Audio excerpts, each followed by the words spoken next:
Essula y'e13. Awo Dawudi n'ateesa n'abaami b'enkumi n'ab'ebikumi buli mukulu. Dawudi n'agamba ekkuŋŋaaniro lyonna erya Isirayiri nti, obanga musiima bwe mutyo era obanga kivudde eri Mukama Katonda waffe, tutume wonna wonna eri baganda baffe abasigaddewo mu nsi yonna eya Isirayiri, bakabona n'Abaleevi be bali nabo mu bibuga byabwe ebiriko ebyalo, bakuŋŋaanire gye tuli. Tukomyewo gye tuli essanduuko ya Katonda waffe, kubanga tetwagyebuuzangako kigambo mu mirembe gya Sawulo. Ekkuŋŋaaniro lyonna ne boogera nga banaakola bwe batyo, kubanga ekigambo kyali kirungi mu maaso g'abantu bonna. Awo Dawudi n'akuŋŋaanya Isirayiri yenna okuva ku Sikoli akagga ak'e Misiri okutuuka awayingirirwa e Kamasi, okuleeta essanduuko ya Katonda nga bagiggya e Kiriyasuyalimu.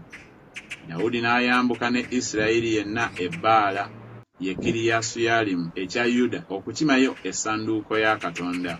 Mukama atuula ku bakerubi ayitibwa erinnya lyennyini. Ne basitulira essanduuko ya Katonda ku ggaali erijja, ne bagiggya mu nnyumba ya Abinadaabu.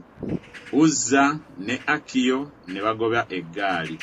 Dawudi ne Isirayiri yenna ne bazannyira mu maaso ga Katonda n'amaanyi gaabwe gonna, nga bayimba era nga bakuba ennanga n'entongooli n'ebitaasa n'ebisaala n'amakondeere.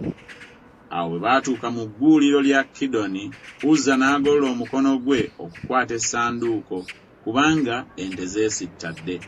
Obusungu bwa Mukama ne bubuubuukira Uzza, n'amutta, kubanga yagolola omukono gwe ku ssanduuko, n'afiira eyo mu maaso ga Katonda. Dawudi n'anyiiga, kubanga Mukama ng'awamatukidde Uzza, n'ayita ekifo ekyo Perezuzza ne leero. Dawudi n'atya Katonda ku lunaku olwo ng'ayogera nti, n'akomyawo ntya essanduuko ya Katonda eka ewange. Awo Dawudi n'ataleeta ssanduuko okugireeta gy'ali mu kibuga kya Dawudi, naye n'agikyamya mu nnyumba ya Obededomu Omugitti. Essanduuko ya Katonda n'emala emyezi 3 ng'eri n'aba Obededomu mu nnyumba ye.